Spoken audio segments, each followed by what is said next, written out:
Zee मराठीवरील सारं काही तिच्यासाठी या मालिकेत खोतांच्या घरी निशी आणि श्रीनूची लगीनघाई सुरू असते, पण त्यांचं एकमेकांवर प्रेम नसतं. मालिकेच्या आगामी भागाबद्दल काय म्हणाली उमा, पाहूया. सारं काही तिच्यासाठी या आमच्या मालिकेत एक खूप इंटरेस्टिंग ट्विस्ट आलाय.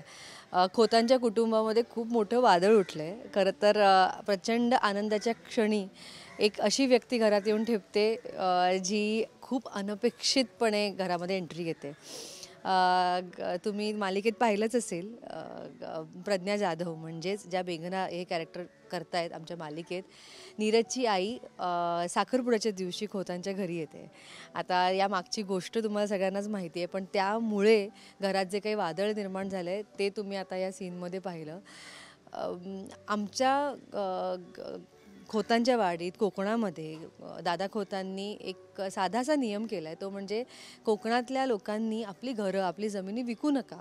कारण आपल्या जमिनीत इतकं काही पिकू शकतं आणि इतकं काही सुपीक जमीन आहे की ती काही पैशांच्या मोहापायी तुम्ही आत्ता विकलात तर तुम्हाला आयुष्यभराचं नुकसान होऊ शकतं, असं त्यांना कायम वाटत असतं. पण तरीही मेघनाताई आमच्या गावात येऊन आमच्या शेजाऱ्यांनाच भाग पाडतात त्यांचं घर विकायला. आणि आता अगदी आमच्या समोरचं घर मेघनाताईंनी घेतलेलं आहे, ज्या रघुनाथरावांच्या कट्टर दुश्मन आहेत. गावात एंट्री केल्या केल्याच मेघनाताईंनी रघुनाथवर चिखल उडवला होता त्यांच्या गाडीने. सो वेगवेगळ्या गोष्टींमधून काही काही गोष्टी घडत घडत आता साखरपुडासुद्धा पार पडला आहे. आणि आत्ता जेव्हा असं वाटत होतं की आता सगळं सुरळीत होईल, तेव्हा आम्हाला कळलं की आता मेघनाताई आमच्या समोरच्या घरात येऊन ठेपल्या आहेत. तर हा खूपच धक्कादायक प्रसंग आहे सध्या खोतांसाठी, आमच्या सगळ्यांसाठीच. आणि त्यात सगळ्यात वाईट वाटण्याचं कारण हे म्हणजे की आमच्या घरातलीच लालिताई म्हणजेच रघुनाथरावांची बहीण, तिला फारच इंटरेस्ट आहे मेघनाताईंची मैत्री करण्यामध्ये.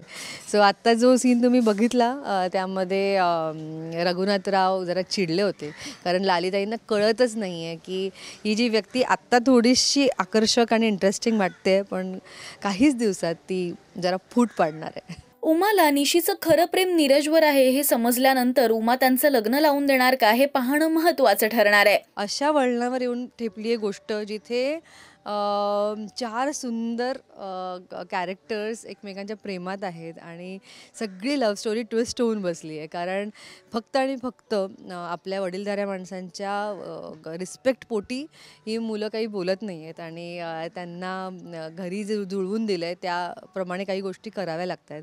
पण श्रीनू आणि निशी यांचं लग्न आम्ही लावून देतो आहे, पण जसं तुम्हाला माहिती आहे तसं त्यांचं खरं प्रेम तर कोणा दुसऱ्यावरच आहे. पण नक्कीच आता उमा म्हणून मला त्यांची काळजी आहे, पण जर ते मला असं वाटतं ते जर आमच्यासमोर हे बोलू शकले असते तर कदाचित गोष्टी थोड्या वेगळ्या असल्या असत्या. उमा कायम तिच्या म्हणजे मुलींसोबत यासाठी म्हणते, निशी तिची पोटची मुलगी आहे, पण ओवीसुद्धा तिच्या बहिणीचीच मुलगी आहे, तिच्या मुलीसारखीच आहे. त्यामुळे त्या दोघींसाठी ती कोणत्याही लिमिटपर्यंत जाऊ शकते, ती काहीही करू शकते. ती बघणार नाही की लग्न आहे, साखरपुडा आहे. जर तिला कळलं की सत्य काय आहे तर ती नक्कीच फाईट करेल. तेव्हा पाहायला विसरू नका सारं काही तिच्यासाठी, सोमवार ते शनिवार संध्याकाळी 7:30 वाजता फक्त झी मराठीवर. मराठी टेलिव्हिजन विश्वातील बातम्या, अपडेट्स आणि गॉसिपसाठी तुम्ही सबस्क्राईब करा राजश्री मराठी शोबज.